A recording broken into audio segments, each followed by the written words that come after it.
let's talk about somebody who's clearly losing it. Look, every time Biden speaks, the more people hear him, the more they dislike him. And I think this guy is either running his campaign under pure arrogance, or no one is telling him the hard truths, that no one likes him, because he's assuming that he has this in the bag. And I have real concerns about Biden should he potentially get the nomination. He is a neoliberal centrist corporate candidate and is somebody who will and could and can lose to Trump.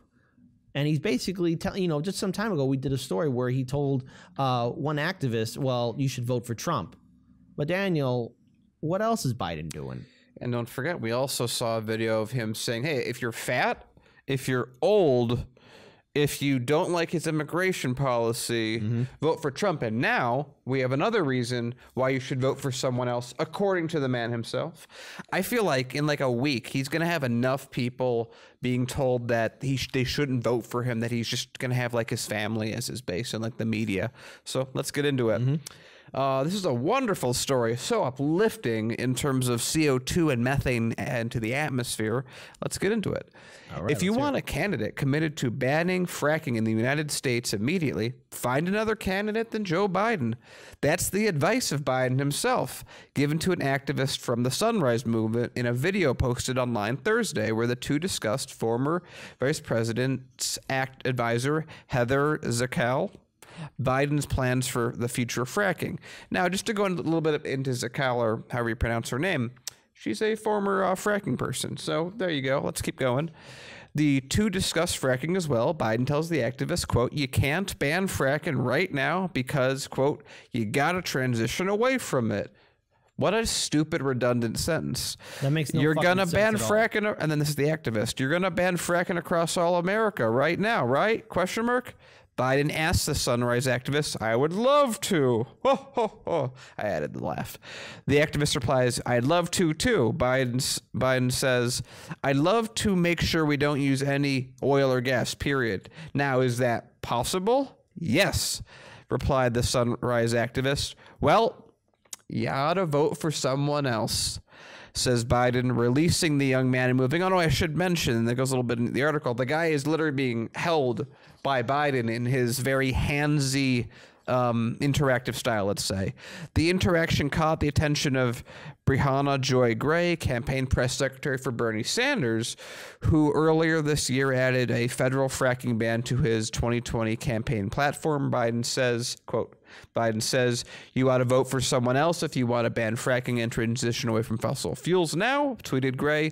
Might I recommend Bernie Sanders, the climate candidate? Now, I want to go into this a little bit more. So Biden is, like, it feels like every week telling a few million more people not to vote for him, not to take him seriously. And I've never seen, he's going on his No Malarkey tour. This is somehow simultaneously malarkey and no malarkey at the same time. Because as a politician, I thought at least you're supposed to pretend or lie to people if you don't agree with them or have the same issues. Biden's not even going, hey, look, I understand that you want to get rid of fracking now. I've looked at the data, and I don't think it's possible to get done right away. I think we should do it, and I have a 50-year plan to get us off fracking, or at least something.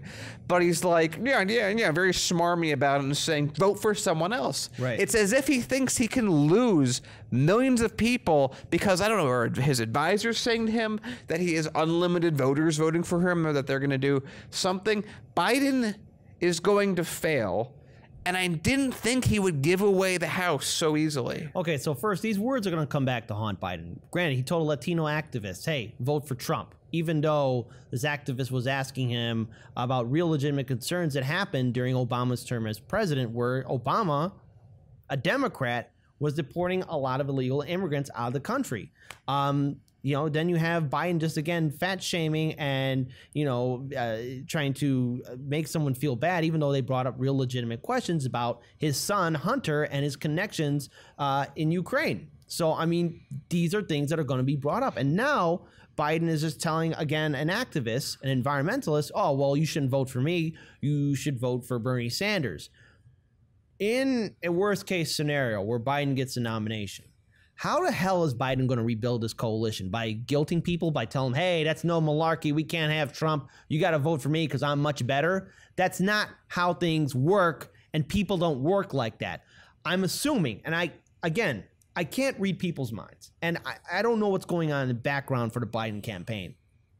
But unless his campaign is really convincing him that all these recent polling data that's showing him in the lead, if his advisor tell him that, no, you are secure, you could do this, it doesn't matter what you say, this is primary, well, they're doing him a disservice. But mind you, I'm glad, keep on doing that disservice, because the more Biden speaks, the more people are going to hate him, the more voters are going to move away from him, and also people are going to be curious about Biden's past voting record and where he stood on key issues. Obviously, right off the bat, Biden is not someone who's going to invest into green technologies or green energies. And we're going to have to get off of fossil fuels. I mean, it is a limited resource, and, you know, sooner or later, there's going to be a shortage of it. And we just can't rely on fracking, because fracking does a huge amount of environmental disasters. Fracking is something that impacts a lot of ecosystems. And the very fact you have Biden, a quote unquote front runner, telling people, oh, well, you should vote for somebody else. He is an epic disaster. And if the Democrats choose to commit election fraud like they did in 2016 for this 2020 election cycle, be prepared for another 4 years of Trump, because Biden obviously does not have what it takes to build a coalition. And once again, adds more proof to my claim that Bernie Sanders is the candidate that can build a coalition. Can you imagine if Bernie Sanders said that to an activist? Corporate media would be foaming at the mouth trying to tear him apart.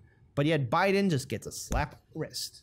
So I just want to add in a little more detail. So that advisor that I was talking about earlier, I just found on the rest of the article, just happened to, I don't know if this has anything to do with anything that we just talked about, but, you know, maybe it does, that she recently occupied a lucrative seat on the board of the Texas-based liquefied natural gas company Cheniere Energy, which also is a frequent donor to Republicans. So I'm sure there's nothing wrong with this. I'm sure there's nothing wrong with the death of the future generations, but Biden thinks so too. So yeah. Biden it up, everyone. And also, yeah, hey, we didn't even do our Biden up gift, because apparently the way he was even grabbing onto this guy, he was just in his personal space. I mean, has anyone really pulled Biden aside and say, hey, what you're doing and how you interact with people is extremely cringeworthy? And I also want to give a shout out to Density McCartney. Fracking fills water. What do you drink? Question mark. Huh. Oh. It's almost like water is a limited resource on this planet due to climate change. I mean, heaven forbid we run out of fresh, clean drinking water. I mean, come on, this is Biden. He doesn't even acknowledge the danger of fracking. Well, let's be fair. Biden drinks liquefied natural gas, so he's actually okay with all this. This is actually what makes him. It's like his Gatorade. You know, Daniel, I don't think anyone wants to know what Biden consumes or drinks or what keeps him alive or even relevant. I mean, the only reason why Biden is relevant at all is because of corporate media and the super PACs. And I want you guys to remember that. Biden isn't this great politician who could build a coalition. He's only relevant because of his connections, his name, and his donors. And that's it.